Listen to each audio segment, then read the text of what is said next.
The last millennium has seen a world shaped by waves of change at a blistering pace. But there is one nation which, perhaps more than any other, has been witness to 1,000 years of explosive drama, all concealed behind an iron curtain of intrigue and mystery. Russia. Russia has always had to invent history to legitimate itself when the real story was not palatable. So what is the real truth behind mighty Mother Russia and her hidden past? It's a story that takes us from its earliest leaders to its most notorious. Stalin proves that, let's face it, the 20th century was the perfect century for dictators. And on to its leader today. Vladimir Putin is a man with a mission. His goal has been to make Russia great again. It's the story of its proud people and the demands of their motherland, from bloody revolution to a regime that demands loyalty at any cost. The knock on the door at 3 in the morning, someone in your apartment block is being dragged away by the secret police. Maybe because he was very close to some truth was the last drop, and he was killed. From a mighty superpower to an empire on the brink of collapse. This was really a disaster that nobody had ever seen before and never really imagined at this scale. And now to a new global threat. Despite all the obstacles that have been posed over the years, Russia still is such an enormous player on the world stage. There's such a wealth of opinions on what Russia is, what it should be. The real victims in this game, in this drama, are Russians. It's a melting pot of every single political system you could think of. This is the epic story of one of the biggest and most extraordinary countries on the planet.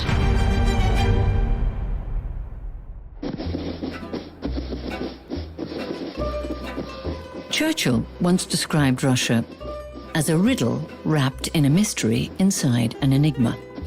And so it remains today. In every sort of major modern period of Russian history, I mean, there have been significant barriers to actually knowing what's happening inside the country. We know this is a country of proud people who have a remarkable relationship with their motherland.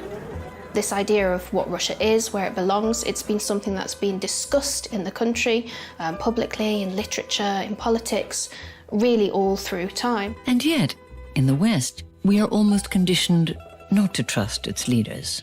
Our quarrel is with Putin's Kremlin. Whether we like it or not, Russia appears to play a part in all our lives. But why?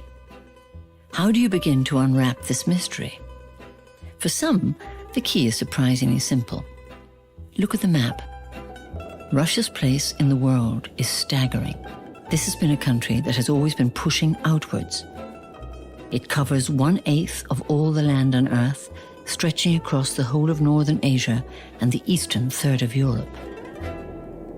One thing that I find endlessly fascinating is how much more there is to Russia, and I suppose the challenge of ruling over that vast landmass. And when you start to dig down into the sheer range of landscapes, peoples, and culture all under one Russian flag, it becomes all the more extraordinary. 70 times bigger than the UK, Russia is so vast that when the sun rises in the west, at the same time it's setting in the east, over 11 time zones away. This is a country that spans half the globe. It covers from the incredibly fun, metropolitan, 24/7 capital that is Moscow, which is a rich, prosperous European city, all the way through to much, much more impoverished backwater villages.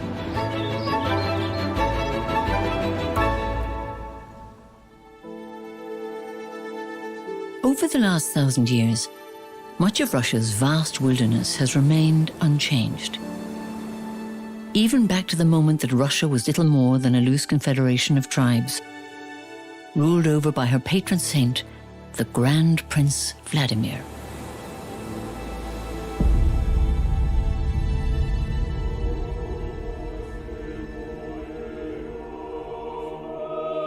At the turn of the century, the Grand Prince had been in power for 20 years and ruled over a kingdom known as Kievan Rus, which had emerged after the conquest of the Rus Vikings. The Rus were this whole selection of different individual principalities and city-states, most of which had very little power. It's seen as being the cradle of Russian civilization and something that joins Slavic peoples together. From the grand capital, which then was Kiev, Vladimir was to leave a lasting legacy on Russia, one which still plays a key part in Russian life today.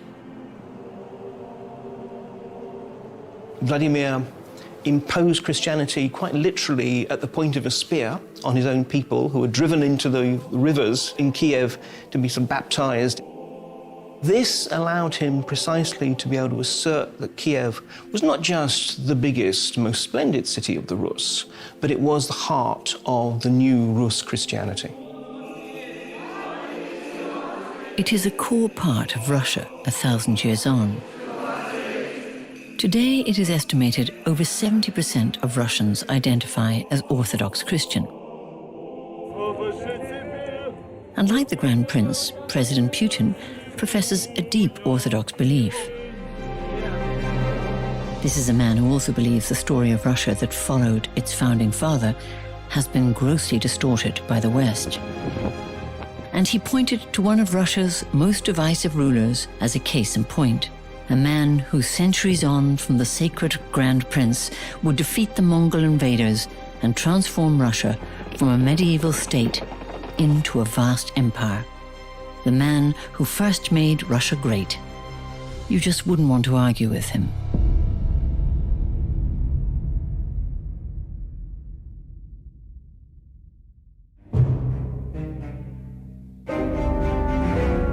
There is a very strong myth within Russia itself that what they need is a strong hand. There are many leaders of Russia and the Soviet Union who would qualify as such. And none more so than Ivan IV, or Ivan the Terrible, who was to become the first Tsar of Russia, and he certainly earned his name. The degree of ruthlessness with which Ivan dealt with any perceived threat to himself was actually quite phenomenal. This is a period in which you have enemies being dealt with, whether they're being impaled in the center of Moscow or sewn into the skin of a bear and have the Tsar's hunting dogs unleashed upon them. He regards brutality as being one of the central attributes of being a strong ruler. The Tsar was important, he was master of everything. Everybody else could be easily punished by him. Even when he was 15, he had his kennelmen take one of the great boyars who had been a particular power in the land and beat him to death. This is a guy who, even at 15, was beginning to realize the power that came with his title.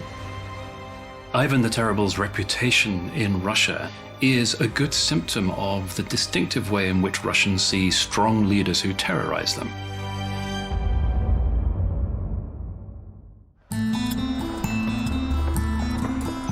And yet, while he may have been terrible, this was a strong leader who would change Russia forever. This is a man who established the first real standing army and then used it to fight off previous aggressors to the south, the Khanate of Kazan, for example.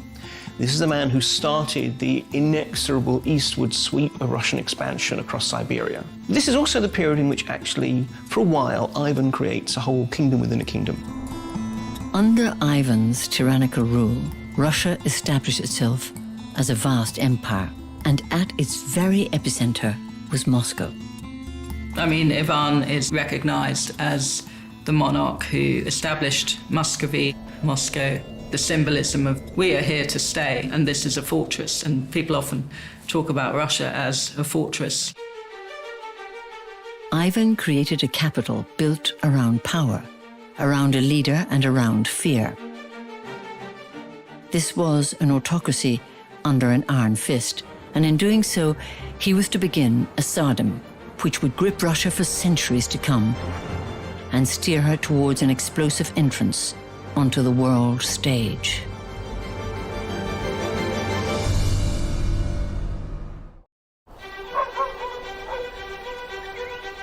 Russia.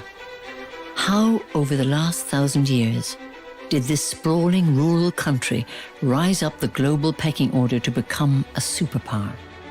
It's an epic tale, that would see the Russian people dominated by a roll call of some of history's most notorious rulers, but perhaps none more so than her almighty Tsars.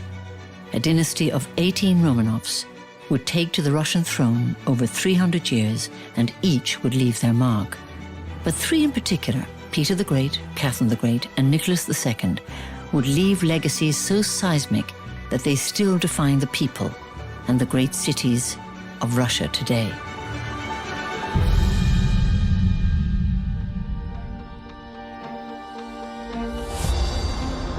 This is one of the tallest statues ever created, weighing in at a hefty 600 tons. It's regularly voted one of the ugliest statues in the world. Meet Peter the Great. If you're in Moscow, you can't miss him. This was a man determined for Russia to start looking outwards. Peter the Great is always hailed as one of the great Russian modernizers. He wasn't interested in the spiritual side of being a Tsar. He wasn't interested in the philosophical side of being a Tsar. He was interested in practicalities. By the time Peter the Great became Tsar, Russia was the largest country in the world, stretching from Europe to the Pacific Ocean. His was a country of 14 million Russians, many of whom worked the land to survive. Peter wanted Russia to catch up, and he was convinced the West had all the answers. He'd even lived for 4 months in Deptford, London, to learn shipbuilding. He wanted a Russia that could mirror its great armies, equal its maritime might, even one that could follow European education and fashion. And he wanted a brand new capital to prove it. He didn't like Moscow. So he wanted a new city, and one that absolutely would look like a Western European city. Moscow was out, and a new capital city, St. Petersburg, was born. It was to be Russia's window on Europe. St. Petersburg, in my view, looks even now much better than Moscow.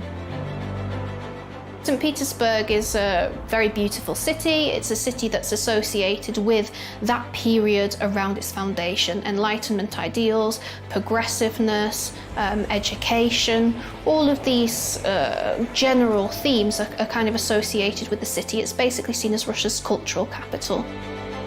Yet it was built on the backs of slaves who lost their lives. Built on an inhospitable swamp, this is known as the city built on bones. Historians believe under its foundations are the remains of some 100,000 skeletons of the press-ganged slave laborers drawn from the length and breadth of the then Russian Empire. This vast and gruesome enterprise gives some idea of the ambition and the single-mindedness of the man behind it. He brought in foreign architects and stonemasons and engineers from Italy, from Britain, from Germany, from the Netherlands.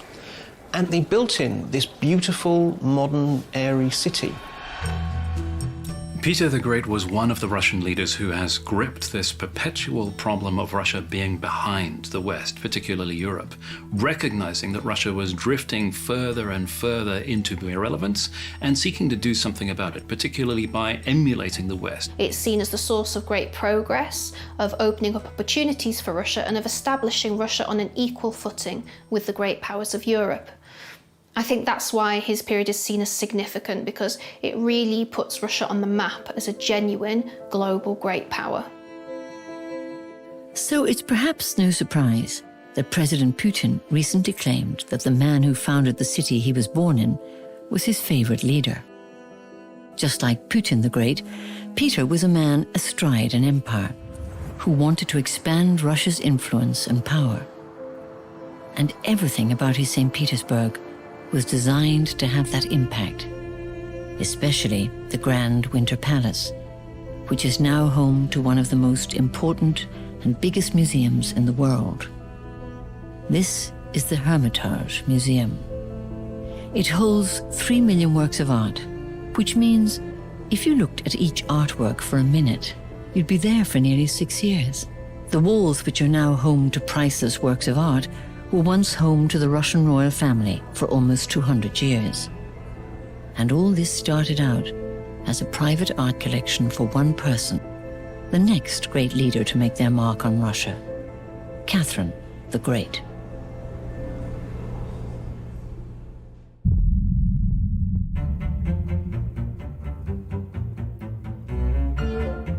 Whilst Putin may encourage comparisons with Peter, many think that Catherine the Great would be nearer the mark. Like Putin, Catherine was an unexpected ruler who would go on to become one of the greatest in its history. The woman whom history would remember as Catherine the Great wasn't actually called Catherine, and she wasn't even Russian. She was born Princess Sophie of Anhalt-Zerbst, a German backwater in what was then the Holy Roman Empire.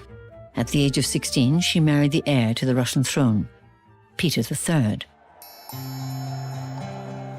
But by 1762, she had seized power in a daring coup and became Empress of Russia. And her husband was secretly murdered. She's seen as someone who was quite ruthless in disposing of her husband to take power. One of the greatest female rulers of her age, Catherine's reputation would come under sustained attack from that moment on. Was she the promiscuous usurper or a modernizing force with the interests of her adopted nation at heart? She was writing letters to Voltaire and getting letters from him. She was very civilized and she did have a lot of lovers. Certain stories about her are myths, but it's fairly well documented that she did have various lovers, and this was not actually unusual. Throughout history, monarchs have taken lovers. It tends to be talked about more if they are women monarchs. The shape of Russia grew under her rule. Some 200,000 square miles were added, including what's now Poland, Crimea, Lithuania, and Belarus. Russia has always seen itself as a superpower, but it's under the reigns of Peter and subsequently Catherine that Europe first started to be seriously alarmed about its power and particularly about its intentions. I think that it was pretty glorious period in Russian history. This is a period in which Russia was actually consolidating its military force. It was continuing its pressure against the Ottoman Empire. And so what's really interesting is in this period you have a very, very distinct change in how the outside world, how Europe rather, looks at Russia. Catherine's triumph was how people thought about Russia and the extent to which they believed it had changed. And in politics, perception is everything. She is generally talked about as being an enlightened autocrat, somebody who was obsessed with the West, with improving the ways in which Russian autocrats ruled. But I do not know any leader staying in power for 20, 30 and more years was becoming better than he used to be or she used to be initially. And I think Catherine the Great is a good example of this. And yet, for the everyday Russian, whilst Catherine may have brought enlightenment for the aristocracy, they were still trapped in a system of serfdom. And for the following century, across a dynasty of the 6 Tsars to follow, little would change in terms of the hardship and poverty of the Russian people. This was still a country whose population was made up overwhelmingly of peasants, and the Tsars wielded their considerable power over a vast empire that extended across 3 continents. By the 19th century, this autocratic way of running a country was increasingly out of step with its people. In the cities, the workers suffered appalling exploitation and squalor, and its countryside was in turmoil after a devastating famine. It was amidst this volatile cocktail of hunger and unrest that a new Tsar took power, Nicholas II. His legacy would change Russia forever. These are the last pictures of this unhappy man and his family.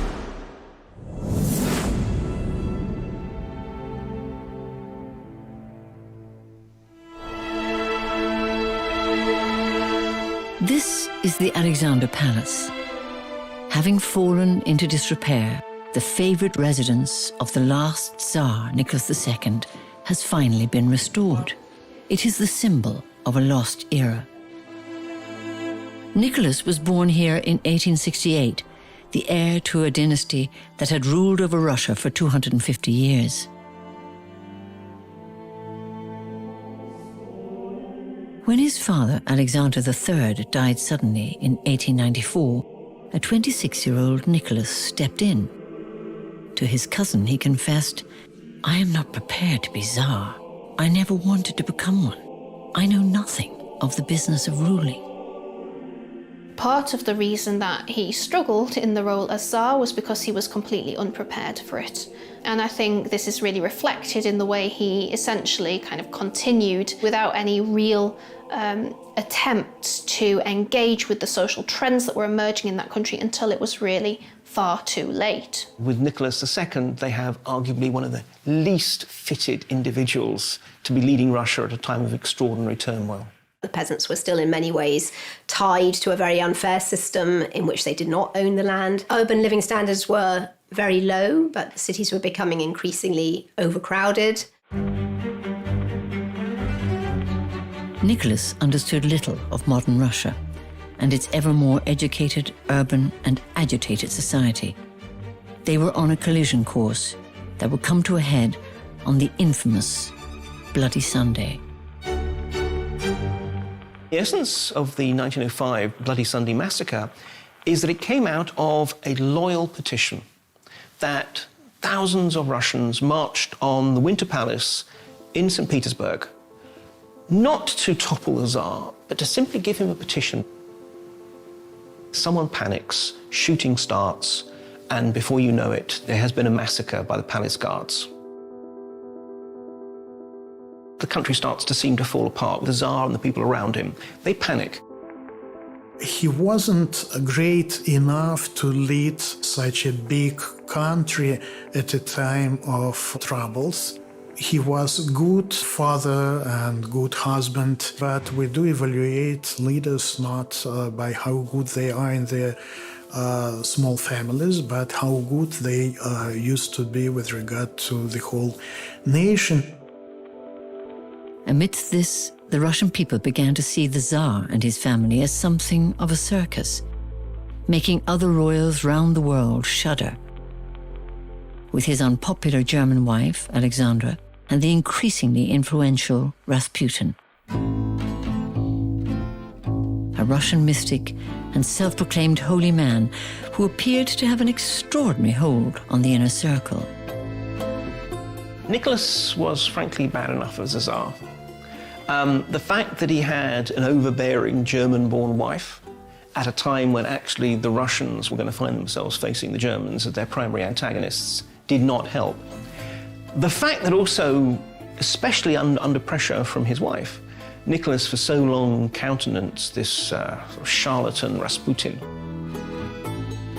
and his various dissolute antics around the court. Dissolute antics that everyone read about enthusiastically in all kinds of sort of yellow papers. Again, contributed to this sense that this is a Tsar who not only is out of touch and not on the side of the people, but is actively harboring hostile forces. The Tsarina became dependent on Rasputin. Rumors started to circulate. There was more to their relationship than met the eye. She allegedly wrote, "How difficult it is to conquer one's bad habits. But you will help me. You will not leave me, for I am weak and love you, and have faith in you alone." This was a family issue that really influenced negatively how state affairs panned out. A weak Tsar, over-reliant on this one particular advisor, somehow let everything slip. But the royal soap opera was to become deadly when Nicholas made the decision to take supreme command of the armed forces as Russia entered the First World War. With an estimated 2 million deaths, once again, the Russian people would have their loyalty severely tested. And for the first time in centuries of Tsarist rule, they had reached their breaking point. What would happen next would become one of the biggest events of the 20th century. The revolutionary fire of the masses was finally unleashed. Moscow. It's one of the world's largest cities. It is grand, glittering, and utterly imposing. And it's meant to be. This is a monument to the global ambitions of its leaders, past and present. Over the last 1,000 years, this has been a country defined by its all-powerful rulers. And yet, for all its grand cities and decadent leadership, in 1917, there was to be a political earthquake that would shake the very core of Russia. The people had had enough. They had faced a devastating war, they were starving, and their loyalty to their leader was spent. Into this power vacuum stepped a man who would trigger one of the biggest political upheavals of the 20th century. But what would be the human cost of a revolution? And what does it really mean to the Russia of today?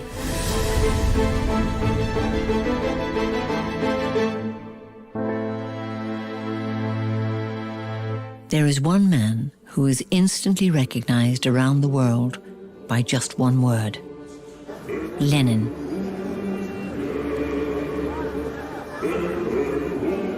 Lenin himself, Vladimir Ilyich Ulyanov, who took that revolutionary code name Lenin, was an extraordinary figure. Today, if you want to meet Lenin, his embalmed body awaits in a mausoleum at the heart of Red Square. But be prepared to queue. Many people go to pay their respects, not just to the man, but to the ideals he still represents.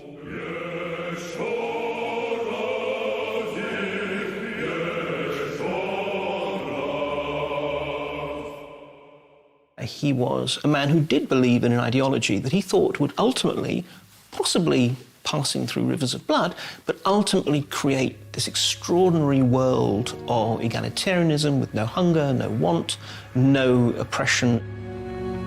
The vision that Lenin had was very simple: bread, land, and peace, which was an almost universal longing of the Russian people after this disastrous participation in World War I. And in a Russia at the turn of the century, this resonated with a country on its knees. In February 1917, Russian people and soldiers took to the streets in St. Petersburg, originally as a peaceful demonstration. So in February to March 1917, there was an enormous upswell of a sense that something had to change, that the political system had become dysfunctional, that the Tsar was no longer listening to what the people wanted. And in February 1917, what we would think of as a popular revolution happened. It spontaneously grew into a general strike and outright mutiny. After just 7 days, Tsar Nicholas II had abdicated. A provisional government stepped in. There are all these kind of very excited responses to revolution, which I think can be forgotten in a sense when we think of what came later. In October, Lenin seized his chance. His followers, known as the Red Guard, captured control in a bloodless coup and put the radical Communist Party, the Bolsheviks, in power. But it launched the country into a civil war. There continued to be a situation of chaos as each part of Russia and even individuals within Russia decided where their future was to be, or were just caught up by one side or the other and forced to fight in the civil war.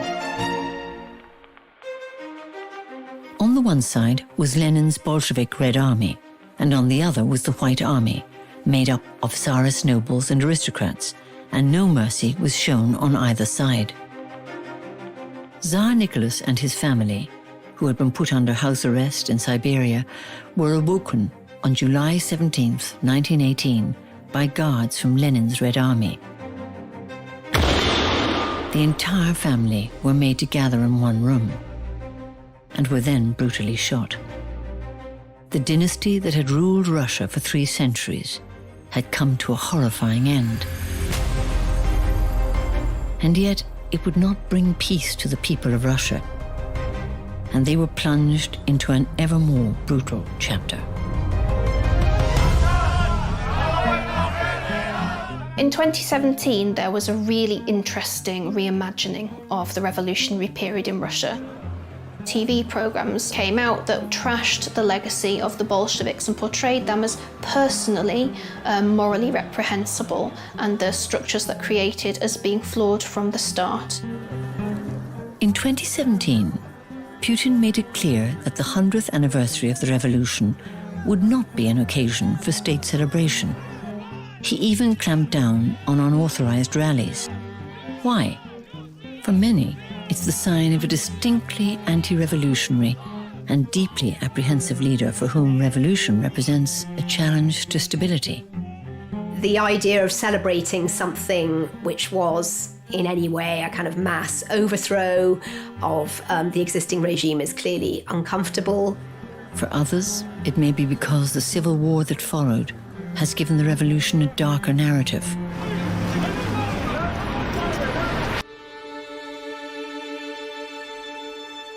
The war devastated the country, causing an estimated 14 million deaths. But after 4 long years, it was finally over. Civil wars rarely end neatly, but pretty much by 1922, the fighting had finished. On the one hand, the Bolsheviks wanted to essentially now move into a nation-building mode. And on the other hand, they wanted to mark their victory. We've won, and we're building a new state, not just a new state, but a new kind of state. And that new state was created when a treaty between Russia, Ukraine, Belarus, and the Transcaucasus formed the Union of Soviet Republics. Lenin's vision for a new communist state had arrived. The Soviet Union was born. But would it be the egalitarian paradise Lenin had once promised? The truth was that having demolished the oppressive autocracy of the Tsars, an equally brutal leadership now took their place. The communist leadership could start experimenting with different means of actually making that state function, but very swiftly defaulting to terror and repression as once again the only way to govern a country like Russia. Lenin ordered an all-powerful security service into being, called the Cheka, paving the way for what would become the notorious KGB.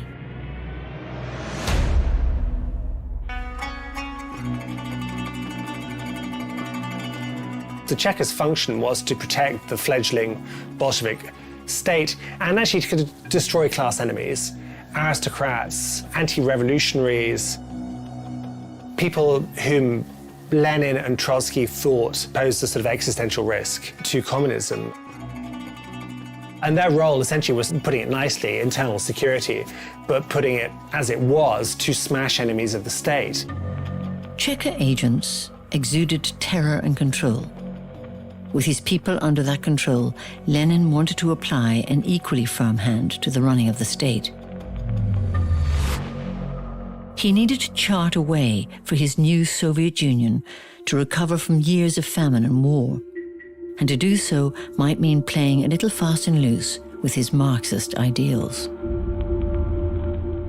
So there's a need to rebuild. And Lenin very, very pragmatically adopts his so-called new economic policy, which is in some ways a limited form of capitalism.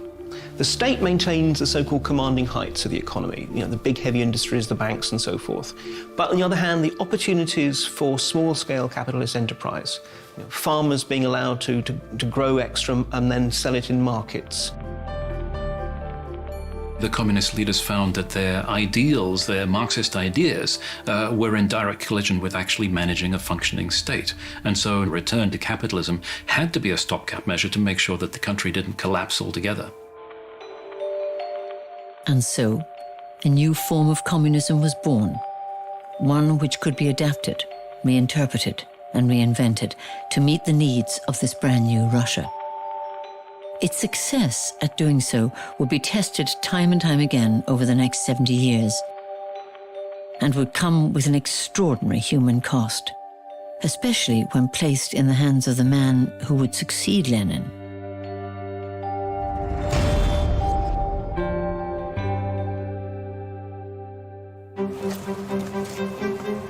It's fair to say that that Russia today has a somewhat mixed relationship with one of its most notorious leaders, Joseph Stalin. And yet, his rehabilitation has gathered pace with a record 70% of Russians in a recent poll approving of his role in Russian history. So who was he?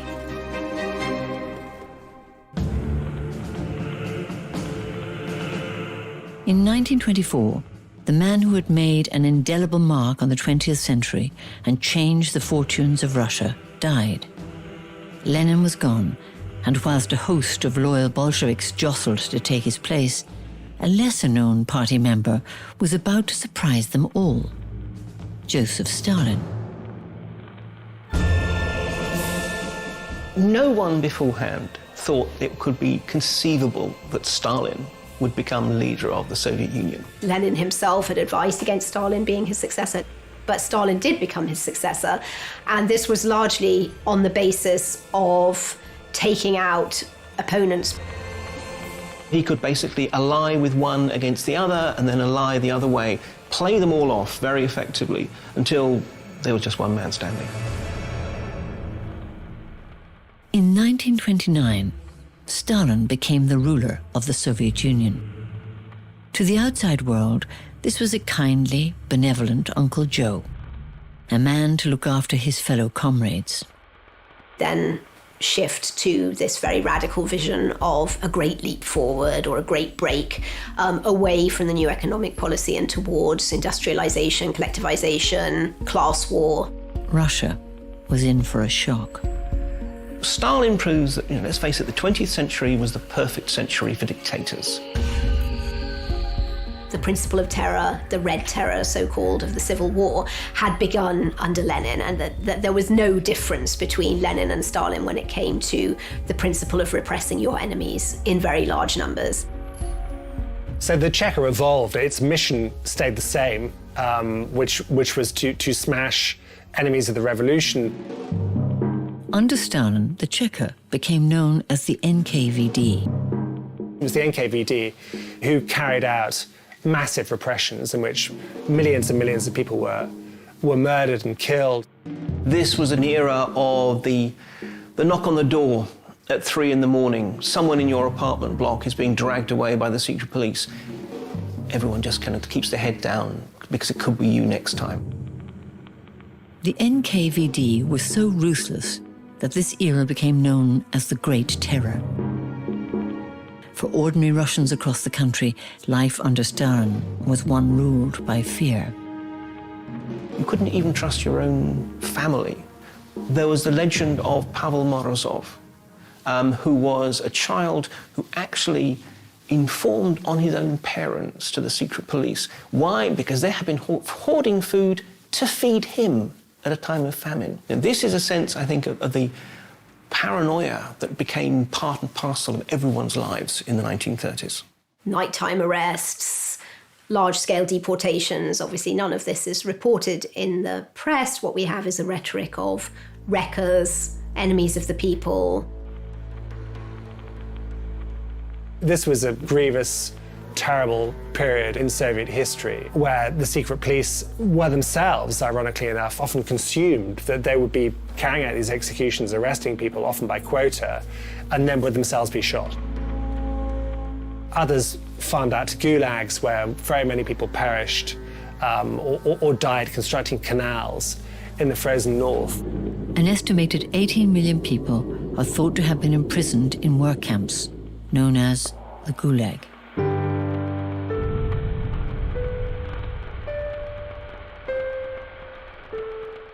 One of Stalin's strengths, in a way, was precisely that he could imagine things on a scale that other people thought was just completely ridiculous. The thought of building labor camps wherein you can have millions of people being sort of imprisoned and being worked, sometimes to death. Repressing individuals, deporting them to Siberia, murdering them more or less at whim is a constant throughout Russian history. It's just under Stalin it was elevated to an all-pervasive system which affected everybody in the country more or less indiscriminately. People thought, no, surely it can't be that extreme. If anything, it was more extreme than it was thought. There are almost no monuments to those who were killed in Stalin's concentration camps, although it's a very important part of Soviet history, but this is a kind of hidden part of the history.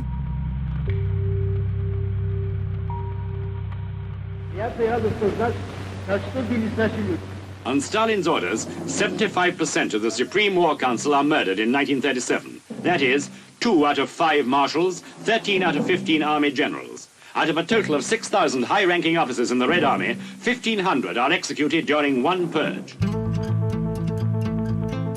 So how and why, in Russia, has Stalin's image been gradually rehabilitated from bloody dictator to an efficient leader? Many have pointed towards a day that has grown into a major celebration of patriotism under the presidency of Vladimir Putin. Victory Day. The story of Stalin's Russia was about to take an extraordinary turn with the arrival of the Second World War.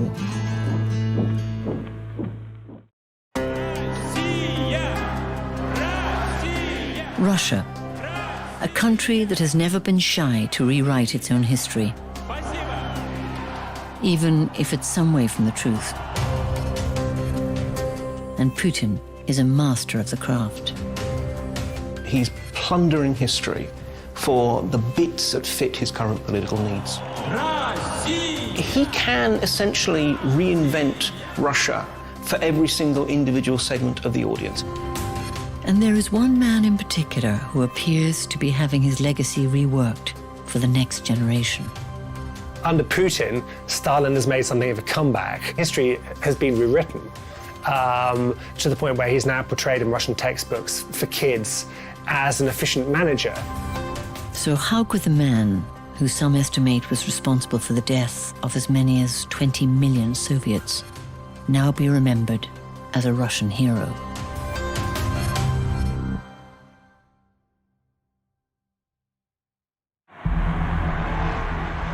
In 1939, perhaps 2 of the greatest villains of modern history, Stalin and Hitler, had initially entered a pact. The Soviets would help Germany in return for Poland. But Stalin was double-crossed. Within 2 years, Hitler scrapped the pact, and the Soviets found themselves facing the Nazi war machine. Hitler attacked on the 22nd of June, 1941, and so began a bloody war on the Eastern Front. The German troops crossed the Soviet border, and thereafter follows a long period of tremendously traumatic retreats, huge loss of life.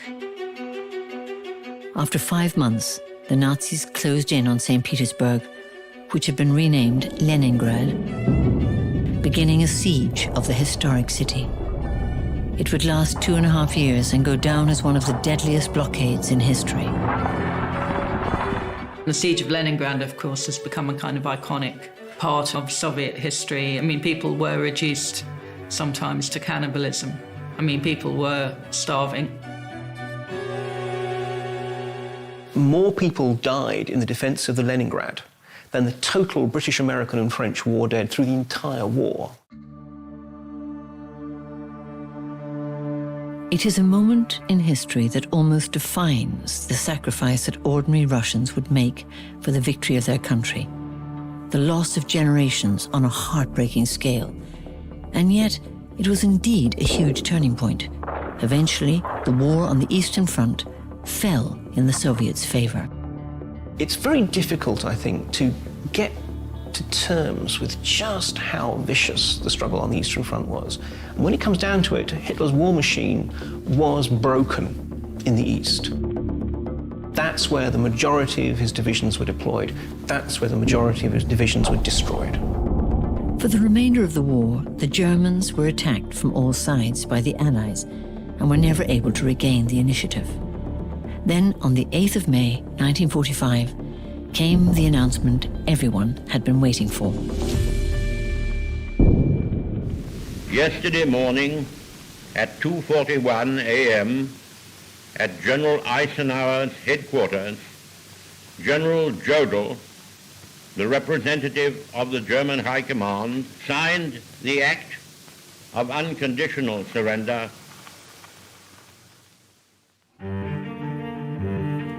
The war had been won at a huge cost to the Soviet Union. An estimated 26 million Soviet citizens lost their lives. If you go to Leningrad, well, as is now St. Petersburg, the massive Piskarovskaya cemetery, all you see is mass grave after mass grave after mass grave.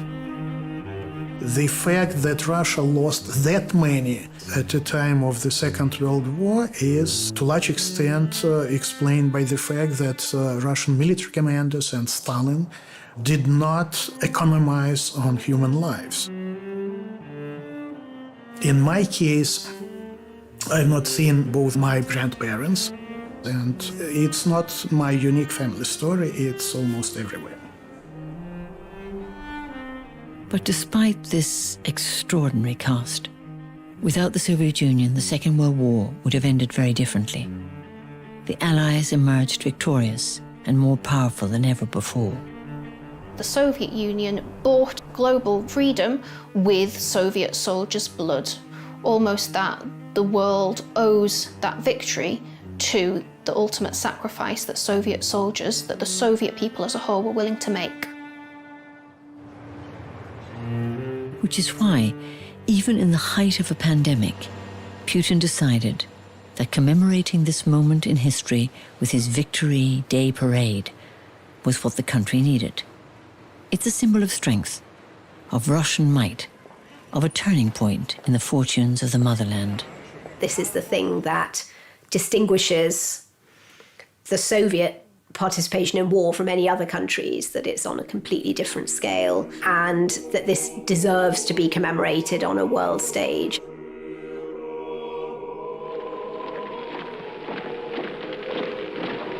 And so just when Russia could have looked at its weakest, they were suddenly at their strongest. Stalin was transformed, and there was a new empire to build. Stalin was not by nature a humanitarian nor an altruist, and he had fought the Second World War to preserve his country, and he was likely also going to use this as an opportunity to extend his power as much as possible. Soviet armies had penetrated deep into Europe, all the way through to Berlin and so forth. And basically what happened was that where Soviet troops had reached, on the whole, there are some exceptions, but on the whole, they would not withdraw. With the agreements made at the Yalta Conference in 1945, Stalin was able to expand the Soviet Empire. New satellite states emerged in Poland, Bulgaria, Hungary, Czechoslovakia, Romania, Albania, and East Germany. This became known as the Eastern Bloc. Stalin had succeeded in turning the fledgling communist state into a giant force to be reckoned with, and it made the West very uneasy. The most notorious chapter in Russian history was about to begin.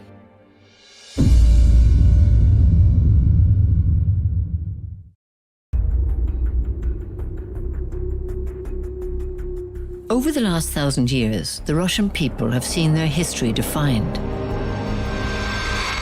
in part by their tumultuous relationship with the West. It's fitting that their national symbol is that of the double-headed eagle, one facing east and one west.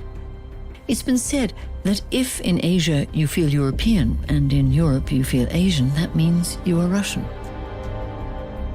This double identity stands Russians out in the world.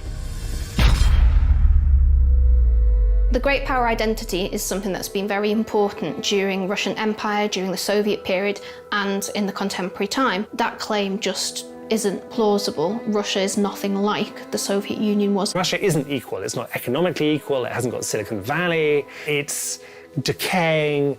And yet, this is the kind of imperial fantasy that Russia and the US are co-superpowers in conflict with one another. That getting along with Russia is a good thing, not a bad thing. And yet, for the Russian people, This conflict feels very real. For a generation of Russians, this hostility to the West is all too familiar, thanks to an era when Russia didn't want to just measure itself against the West. It wanted to beat it. An era of spies, lies, and an ever-looming threat of nuclear annihilation.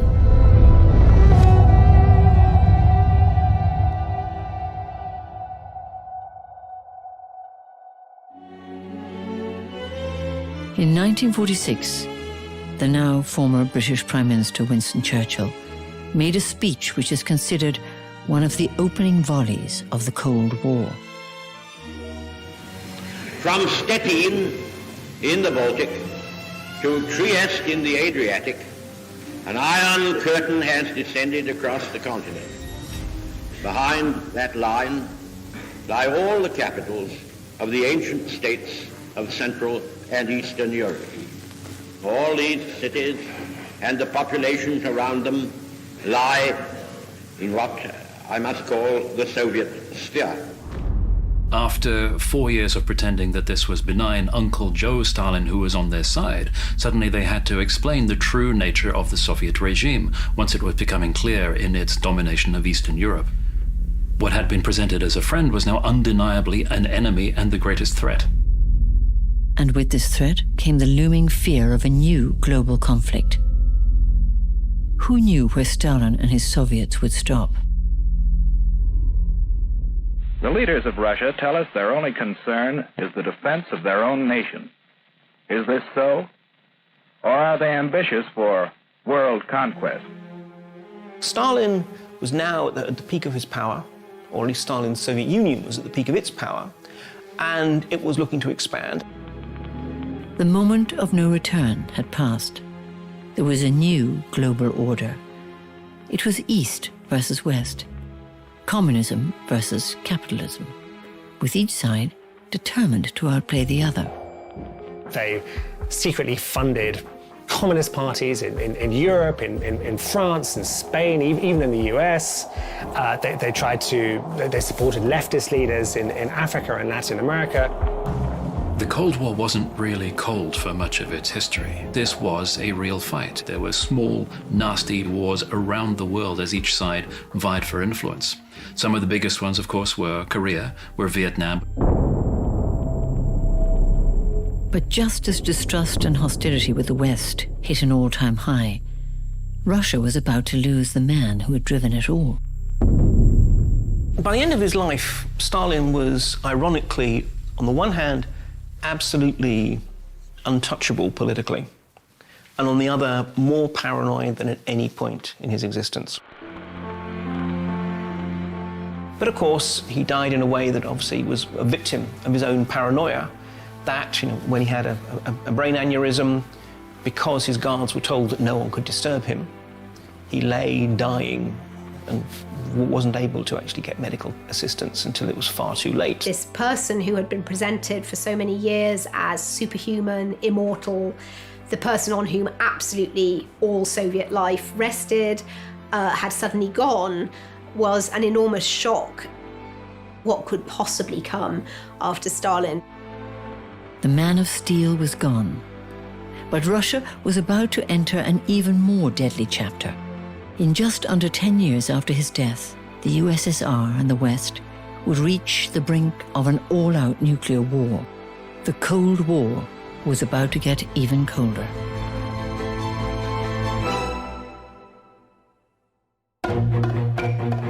(1950s Russia), new leader Nikita Khrushchev had skillfully seized power after Stalin's death. The country was in the grip of the Cold War, and information was king. If you knew what your enemies were up to, you could stay one step ahead. The KGB had a specialist disinformation department that did all sorts of dirty tricks. They would plant fake stories, they would forge letters. Almost every major world event has been manipulated, affected, or changed by intelligence. The Soviets operated under the old Chinese concept. To win a war without a battle, that's the acme of any foreign operation. And key to that operation was a newly developed secret service. Out went the military thugs enforcing power. And in came a new and far more sophisticated KGB.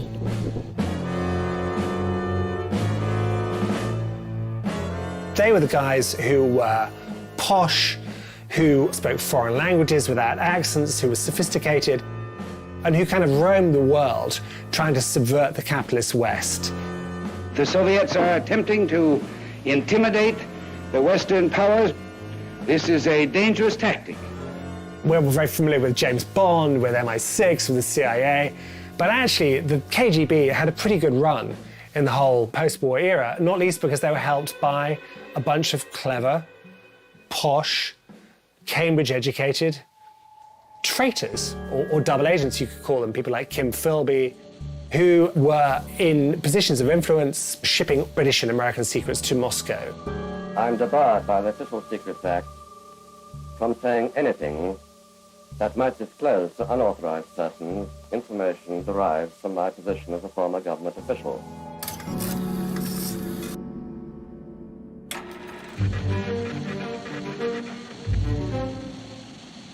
And there was one area of intelligence gathering and espionage that was of special interest to Russia. The West had been the first to develop nuclear weapons, and the Russians wanted in. I thought that perhaps some of what I had access to might be useful in helping Russia to keep abreast of Britain, America, and Germany.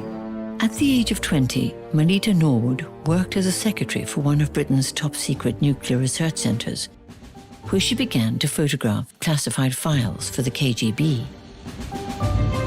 Perhaps the most important female agent in the KGB's long history, she had never been confronted with the evidence of her career as a spy until the BBC secretly filmed her. The West wanted Russia defeated. I didn't want them defeated. Melita seemingly lived an unremarkable life in Bexley Heath, but would go down in history as the longest-serving Soviet spy in Britain, and helped to take Russia one step closer to what it longed to be, a nuclear superpower. The Soviet government's announcement that it has decided to resume nuclear tests comes as a profound shock. Once again, the iron fist of the Soviet Union has crushed the hopes of peace-loving people. The Soviets, under the leadership of Khrushchev, had been testing and developing atomic bombs, and in 1961, in the Russian Arctic, they tested the largest nuclear weapon ever to be detonated, the Tsar Bomba. It produced the most powerful human-made explosion ever recorded. It was designed to make the world sit up and notice, and they did. As he said he would, Mr. Khrushchev has exploded his giant bomb in cynical disregard of the United Nations. They have advanced no solid justification for exploding this monstrous and unnecessary weapon.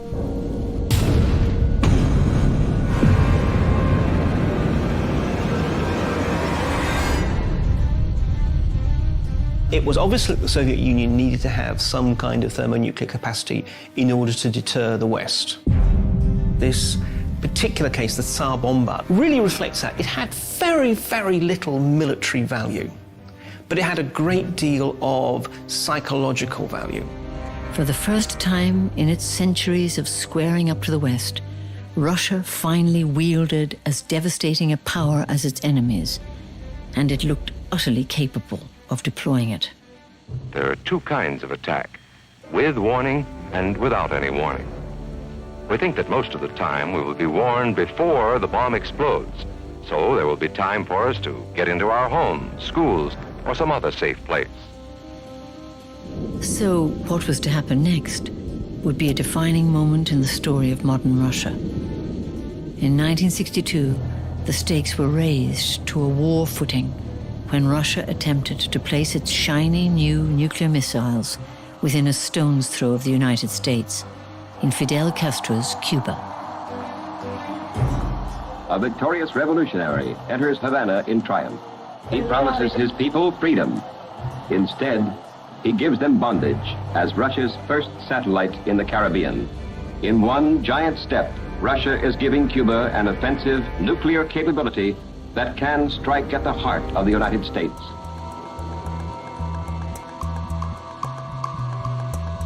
The world held its breath. It shall be the policy of this nation to regard any nuclear missile launched from Cuba as an attack by the Soviet Union on the United States. But at the very last hour, Kennedy and Khrushchev managed to come to an agreement. On Sunday morning, a message reaches the White House from Moscow. Press Secretary Salinger announces that Chairman Khrushchev has agreed to remove the missiles from Cuba. The Cuban Missile Crisis really highlighted Khrushchev's style of leadership, which was he was impulsive and unpredictable. Khrushchev essentially brought the country to the brink of war.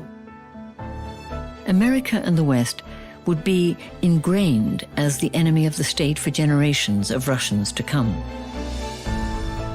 And with Russia's relationship with the West today at an all-time low, and with defense budgets at an all-time high, you could easily be fooled into thinking that the Cold War never went away.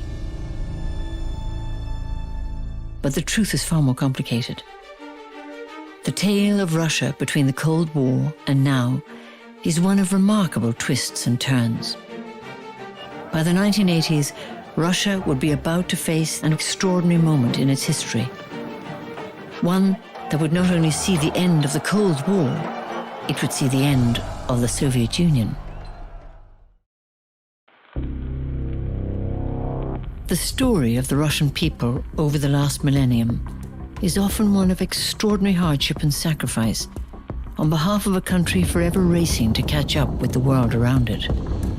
But during the Cold War, she had finally emerged as a nuclear-powered global superpower to rival the United States. The Russian-dominated Soviet Union encompassed 15 republics with control over 293 million people.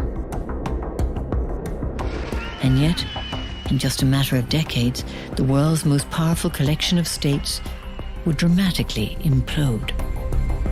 So what happened? For many people, the end of the USSR began on the 26th of April, 1986, in a town called Pripyat.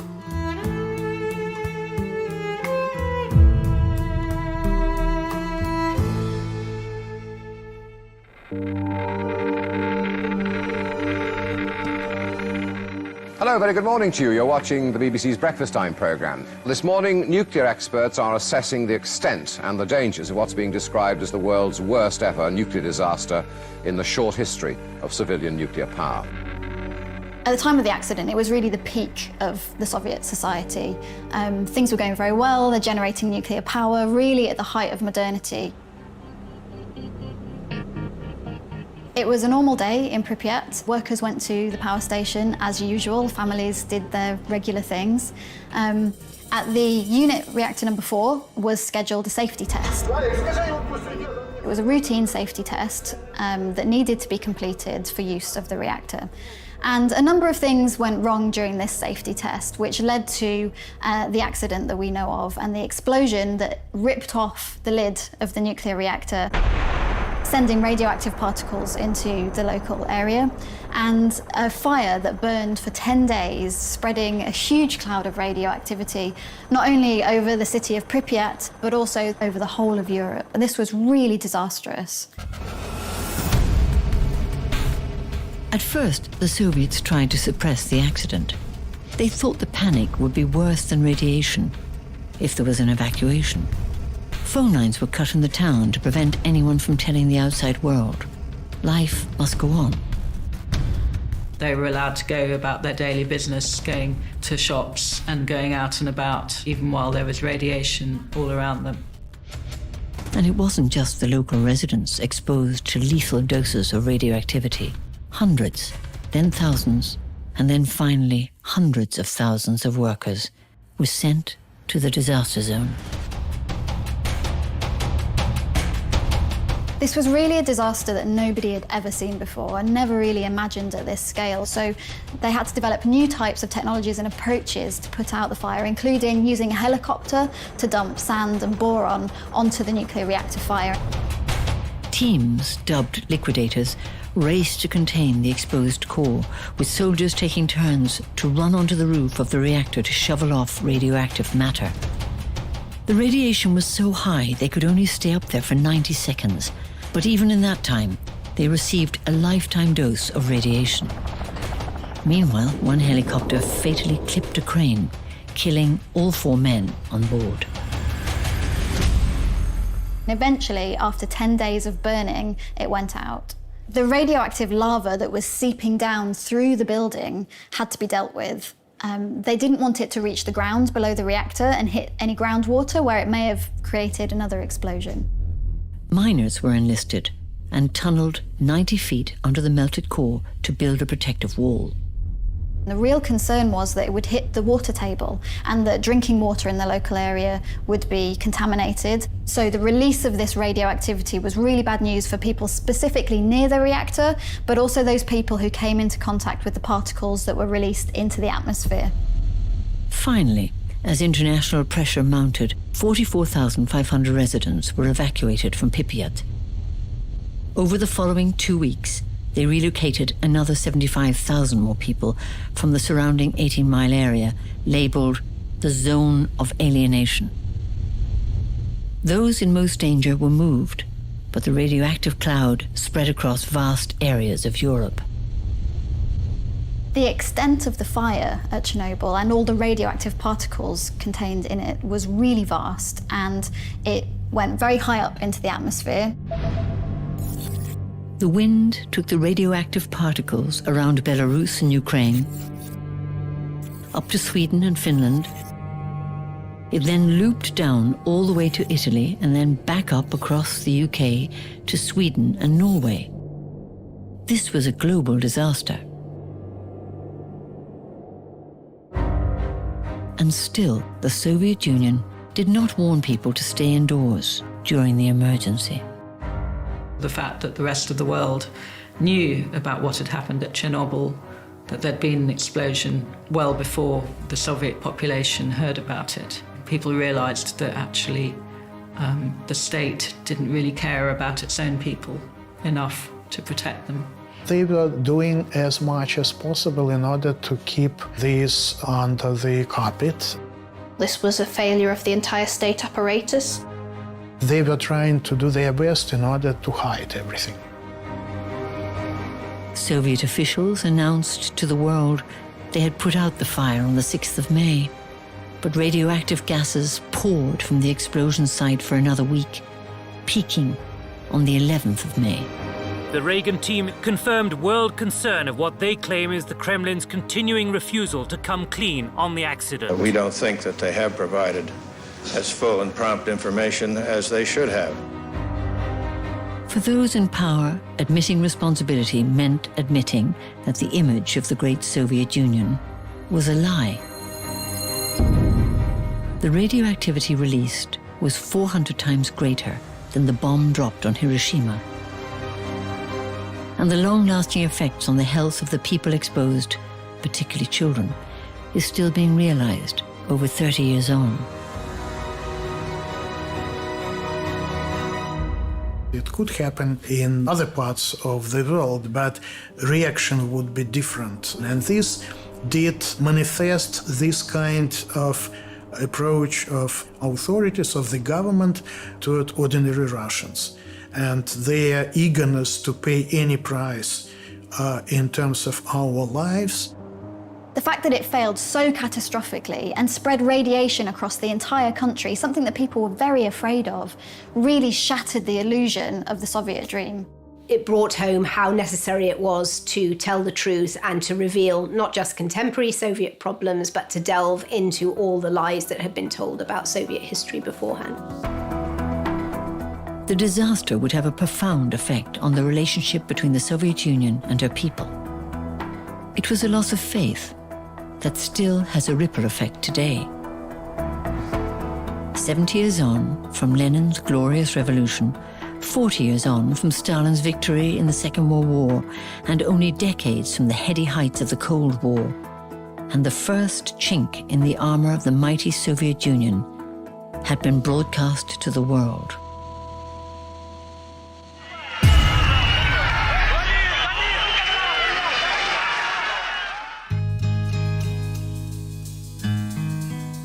For almost 1,000 years, from Ivan the Terrible all the way through to Vladimir Putin, Russia has had a complicated relationship with the concept of freedom. But at the end of the 1980s, the arrival of a new leader would usher in an autonomy the people had never experienced before, and Russia would never be the same again. After years of dormant Soviet rule, the Russian people were about to find out what freedom meant with the arrival of Mikhail Gorbachev.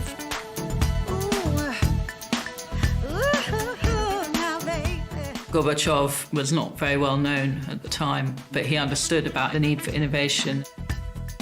He manages to win the leadership contest in 1985 and then very quickly starts to instigate one of the most radical reform programs that the Soviet Union has ever seen. After almost 40 years of conflict, Gorbachev signed a nuclear arms treaty with the US that ended the Cold War. He's exceedingly successful in international terms in basically ending this very, very confrontational era. But domestically, he's only beginning to realize just how massive a challenge trying to reform what really proves to be a pretty unreformable system is going to be. Gorbachev's roadmap for change was packaged around two buzzwords: glasnost, which meant openness, and perestroika, which meant a restructuring. It appeared as if ordinary Russians had finally been given the right to use their own voice. What we're seeing is throughout the Soviet Union, different nationality groups speak out in a way we haven't really seen since the time of the revolution itself. It was the most beautiful time. This was real freedom and opportunity for Russia to be changed. It was like life might be different. The problem was that as soon as Gorbachev loosened restrictions on what could be said publicly in Russia, there was a great deal that could be said and not much of it was good. And so, his newly empowered citizens made their feelings known. He leans into it. He thinks, well, okay, we do need to have more dramatic change. Then what we get is demokratizatsiya, democratization. In 1989, Gorbachev introduced free elections. It was a momentous departure from the old communist system. Ultimately, it is the people who will decide the fate of Gorbachev's revolution. How much faith do you have in Gorbachev? He's on the right track. We just have to make sure everyone listens to him.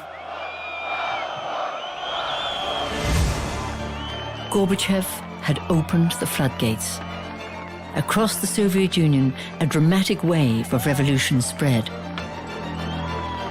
Then, on the 9th of November 1989, the Berlin Wall came crashing down.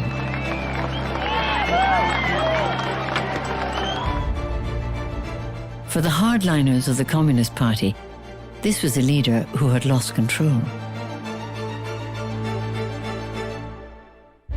Gorbachev's challenge had always been how to deal with the hardliners that he knew still controlled the so-called power agencies, the military, the police, the KGB. Once again, sort of become more radical. That, okay, well, what we're going to do is create a new union treaty, which is going to totally reshape the basis of the Soviet Union. And this would also mean, frankly, the end of the Unified Communist Party, the end of the KGB. This was too much from the point of view of the hardliners. They felt that if they allowed this union treaty to be signed, there was no going back.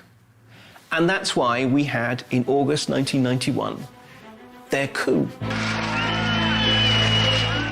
A reactionary group, led by the KGB, locked Gorbachev in his Crimean estate, and on the 19th of August 1991, sent tanks into Moscow in a bid to seize power. They just thought, look, they would isolate Gorbachev in his palace, his dacha down in Crimea. They would have the tanks out on the streets and declare sort of a temporary emergency committee would be in charge.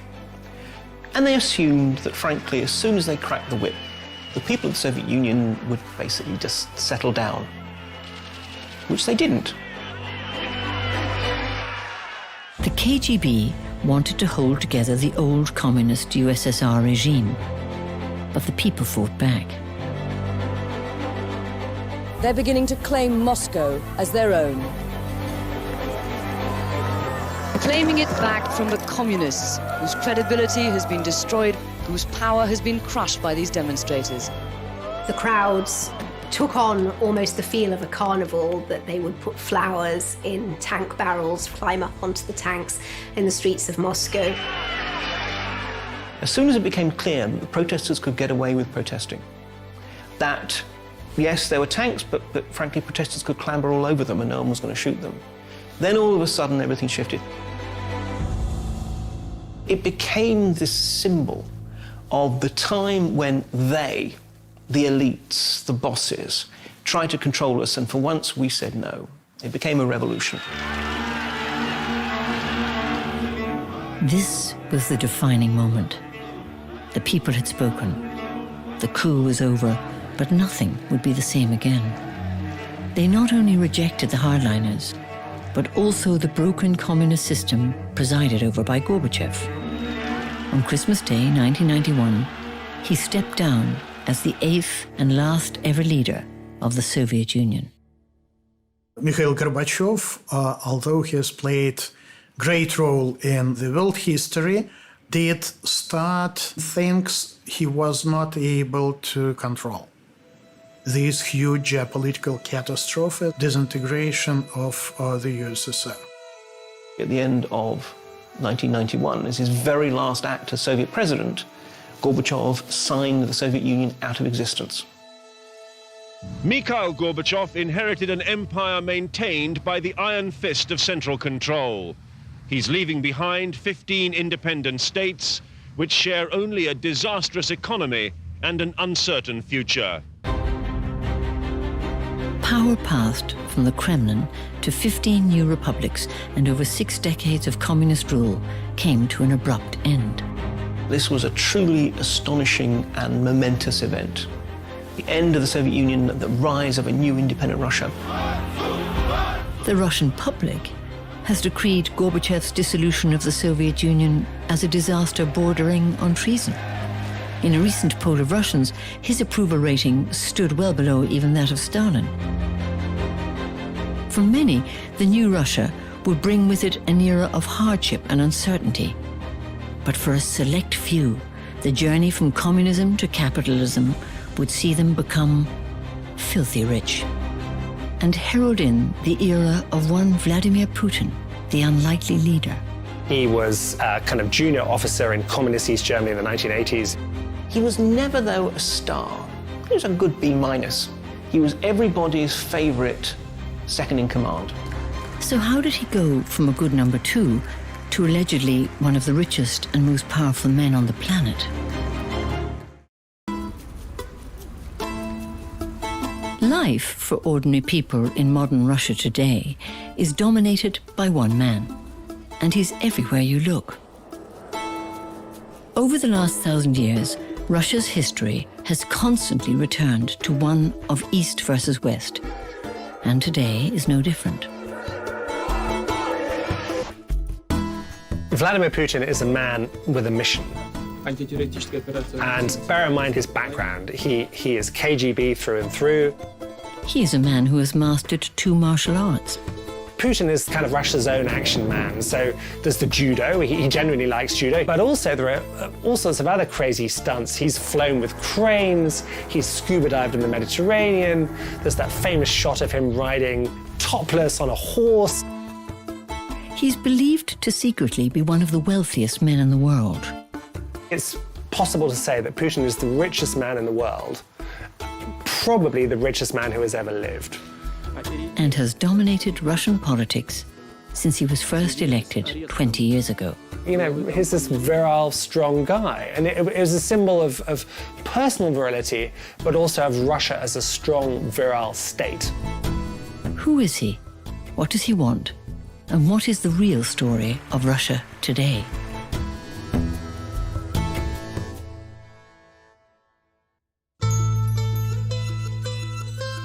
After the collapse of the Soviet Union in 1991, Boris Yeltsin had come to power as Russia's first president. But his attempts to bring in democracy and a capitalist market economy had resulted in huge economic hardship for the Russian people. Prices had jumped even more than the 3, 4 or 5 times they'd expected. This butter was selling for 8 times the price it could have been bought for yesterday. These are the sort of sums that make nonsense of the incomes of most Russians. The weakness of the ruble meant that your pension could mean almost nothing, where you had no idea what your job was going to be. The struggle for day-to-day survival was extraordinary. I simply can't survive on a pension, declared one man. It's daylight robbery, stealing from the honest, complained another. By the late 1990s, he had suffered a string of heart attacks. He withdrew from public life, and Russia was left spinning out of control. And lurking in the shadows was an obscure politician called Vladimir Putin. He comes to Moscow. He becomes director of the Federal Security Service, the FSB, which is sort of the closest thing there is to a successor to the KGB. And then he becomes, in due course, deputy prime minister and prime minister. And by this point, he's clearly been picked. But that's it. He's picked because he's seen as efficient, young, unlike Boris Yeltsin, sober, but also, more to the point, reliable. He's a safe pair of hands, someone who you can trust. On December 31st, 1999, with the dawn of a new millennium, Putin came into power. Putin looked fit, looked healthy, sober, and competent. Putin has always based his claim to authority on being able to establish order, some kind of regularity, some kind of predictability. And he's very much made his name on being able to maintain order both within Russia and in Russia's relations with the outside world. During the 2000s, Russia began to change dramatically. If you were lucky, if you had the right connections or the right muscle, you could become a millionaire, a billionaire. The economy boomed, the rich became richer, and Putin's popularity soared. Russia is rife with oil, selling up to 11 million barrels a day. Russia has been more prosperous. The standard of living in Russia has been better than it has ever been. Today, it has more than 70 billionaires. There was a new, flashy breed of oligarch who had cashed in under Yeltsin. You had a whole series of auctions, and people were buying whole industries for pence on the pound. They control oil, they control gas, they control minerals, they control railways, natural resources, and they have grown stupendously rich. But the oligarchs were in for a shock with Putin. What he was worried about when he came into power in 2000 was that oligarchs had large amounts of money which he didn't really control. And so what he did in his first presidential term was rein in some of the oligarchs and essentially say, stay out of politics, obey the state, or I will take your fortune away. Now, some of them ran away. Some of them were jailed. Mikhail Khodorkovsky, once Russia's richest man, who spent 10 years in a Siberian jail. And others said, okay, that's fine. What is mine is yours. And if you look at the people who are now billionaires in today's Russia, they are some of the wealthiest people on the planet. They're not just billionaires, they're multi-billionaires. And it's Kremlin Inc. It's corporatist. And actually these days, it's all KGB. The big question is, does the power and money really sit with Putin or with the KGB? You can't be ex-KGB. You can't. Because it's the system what kept you forever. And of course, Putin can't be X. When Putin became prime minister, his first meeting was with very high-rank KGB and officers.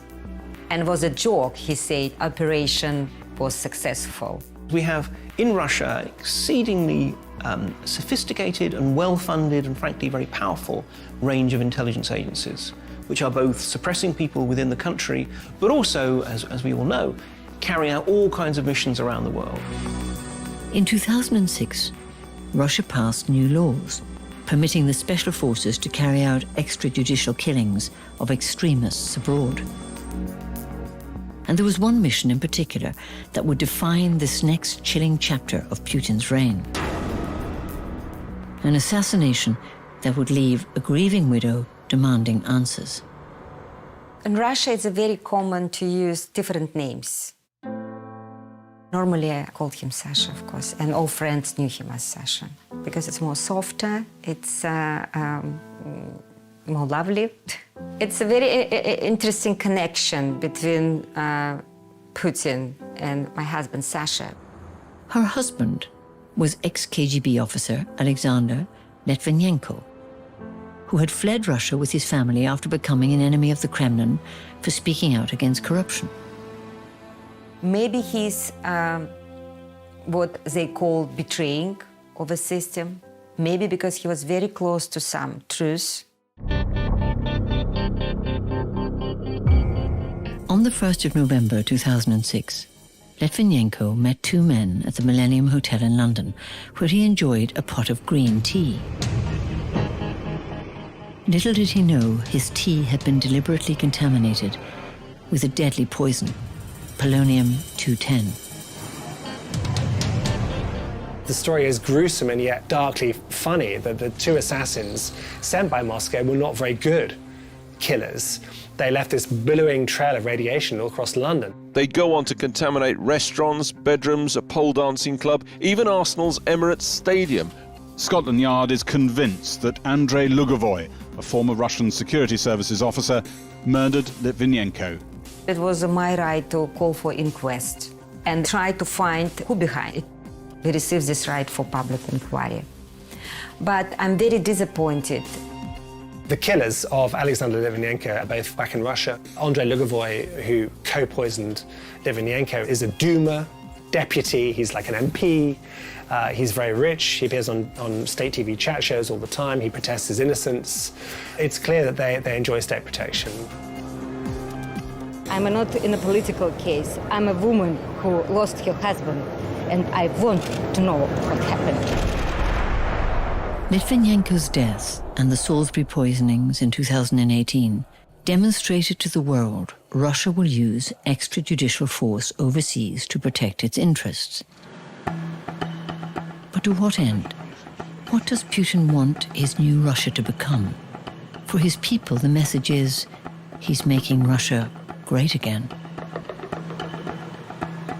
In his speeches, Putin was saying Russia is a great power.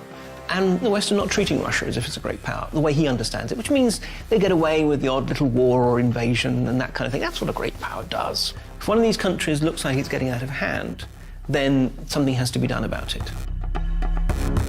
The world has seen Russia deploy its military strength and might in the Ukraine, Crimea, and in Syria.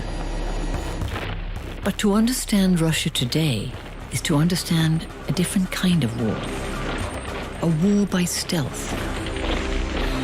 What the digital world has done has allowed Putin and his spies to reach millions of people, Americans, Brits, with fake stories, with polarizing stories, with all sorts of divisive stuff. The playbook is the same, but the reach now is so much greater, which in some ways makes Putin's regime and Putin's FSB more scary than the KGB. It's clever. And it's brutal, and I don't think we have got to grips with it yet. It is alleged special intelligence centers infiltrate the internet, hack information systems, and churn out fake news. What they do, what they are very good at, is identifying the existing fault lines that are thrown up between communities or people who feel they've been left out or whatever. So in some ways, we give them the ammunition that they use against us. We generally hear about information warfare as something that comes from Russia and is directed at us. The funny thing is, in Russia, information warfare is taken to be what the West does to undermine Russia in the international environment. And today, accusations of election meddling are just one of the latest iterations of information warfare. Recent disclosures of alleged hacked emails are consistent with the methods and motivations of Russian-directed efforts. The intelligence community has concluded that they're almost certainly directed by senior Russian government officials. Russia was interested in destabilizing the U.S. political system. There is a new story to be spun. He has brought Russia up from its knees. He's kind of brought pride back. Over time, he has become more and more isolated, more and more insulated from the realities on the ground. It remains true that, you know, for many ordinary Russians, other leadership is difficult to imagine. The big problem for Putin is, ironically enough, the same problem that other dictators and indeed mafia bosses have, is how do you retire when everything you are, everything you have, is based on power?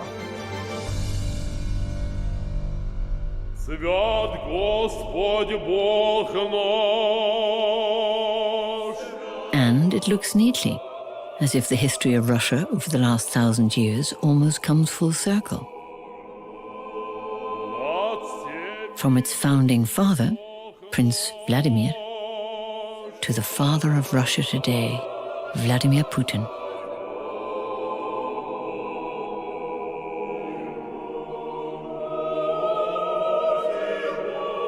Its size and power makes Russia a baffling place, full of contradictions. But the truth is, this is a country with a rich, vivid history and a people who have a unique connection and belief in their motherland, one that has been tested to the extreme by its earliest rulers to its mighty Soviet ambitions. And now, with Putin securing new amendments that could keep him in power until 2036, the next chapter in the roller coaster history of the Russian people looks set to be just as dramatic. Спасибо.